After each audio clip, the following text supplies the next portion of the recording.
The Bong tasty hub চ্যানেলের আরও একটি নতুন ভিডিওতে আপনাদের সকলকে স্বাগত জানাই। আজ আমি সম্পূর্ণ নিরামিষ স্বাদে ভিন্ন স্বাদের বেগুনের একটি রেসিপি আপনাদের সাথে শেয়ার করব। যারা বেগুন খেতে পছন্দ করেন না তারাও চেটেপুটে খাবেন।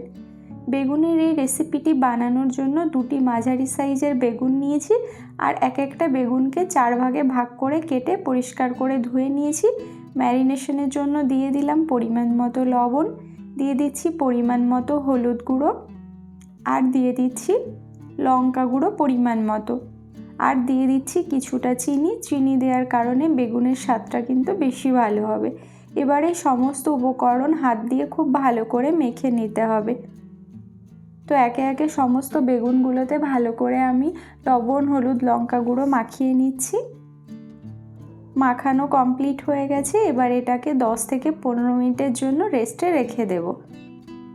এরপর আমি এখানে একটা মশলা বানাবো। তার জন্য সবার প্রথমে নিয়ে নিচ্ছি 2 চামচ কালো সরিষা, নিয়ে নিচ্ছি 1 চামচ সাদা সরিষা, নিয়ে নিচ্ছি 1 চামচ পোস্ত, আর নিয়েছি কিছুটা নারকেল। এই সমস্ত কিছু আমি খুব ভালো করে পেস্ট করে নেব।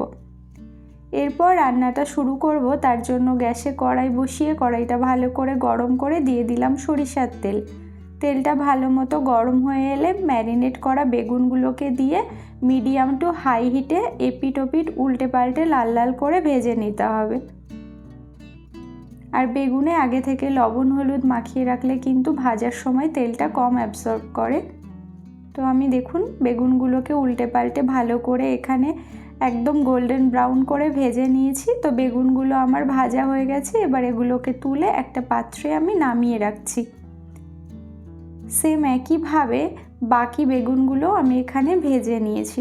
এবার রান্নাটা করব ওই একই তেলের মধ্যে। ফোড়নে দিয়ে দিচ্ছি 1/4 টিস্পুন কালো জিরে আর একটা কাঁচা লঙ্কা। ফোড়নটাকে 10 থেকে 15 সেকেন্ড ফ্রাই করে নেব। এই কাঁচা লঙ্কা আর কালো জিরের ফ্লেভারটা কিন্তু দারুণ সুন্দর লাগে। এবার এর মধ্যে দিয়ে দিচ্ছি 1/2 চামচ হলুদ গুঁড়ো, দিয়ে দিচ্ছি 1/2 চামচ কাশ্মীরি লঙ্কার গুঁড়ো, দিয়ে খুব ভালো করে মশলাটা কষিয়ে নিতে হবে। আর এভাবে তেলের মধ্যে গুঁড়ো মশলা দিলে কালারটা কিন্তু খুব ভালো আসে। তবে কাশ্মীরি লঙ্কা না থাকলে আপনারা স্কিপ করে যেতে পারেন।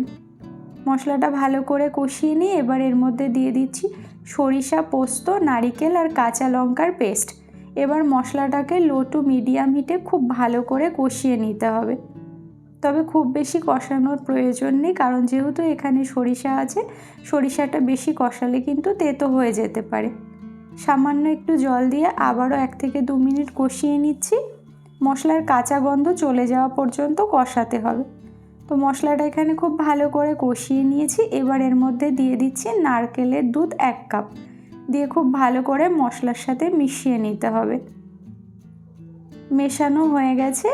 এবার আমি এর মধ্যে দিয়ে দিচ্ছি স্বাদ অনুযায়ী লবণ, আর দিয়ে দিচ্ছি এখানে 1 চামচ মতো চিনি। এবার এই সমস্ত কিছু খুব ভালো করে মিশিয়ে নিতে হবে। আর এভাবে একবার বেগুনের মালাইকারি আপনারা বানিয়ে দেখবেন। এটা খেতে কিন্তু ভীষণই টেস্টি হয়। না খেলে আপনারা কিন্তু মিস করে যাবেন। ঝোলটা ভালো মতো ফুটে এলে এবার ভেজে রাখা বেগুনগুলোকে আমি ঝোলের মধ্যে দিয়ে দিচ্ছি।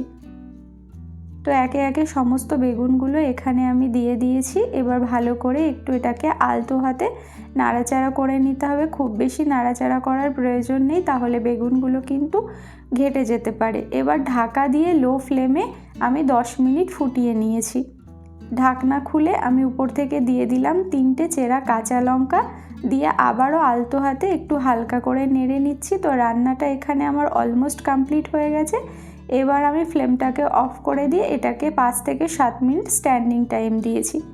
5-7 মিনিট পর ঢাকনাটা খুলে নিয়েছি। তো আপনারা দেখেই বুঝতে পারছেন বেগুনের মালাইকারিটা কতটা লোভনীয় হয়েছে। তো এটি আপনারা ভাত, পরোটা কিংবা ফ্রাইড রাইসের সাথে পরিবেশন করতে পারেন। বাচ্চা থেকে বড় সবার কিন্তু ভীষণই ভালো লাগবে। তো ভিডিওটি ভালো লাগলে লাইক, কমেন্ট, শেয়ার করার অনুরোধ রইল। Thanks for watching.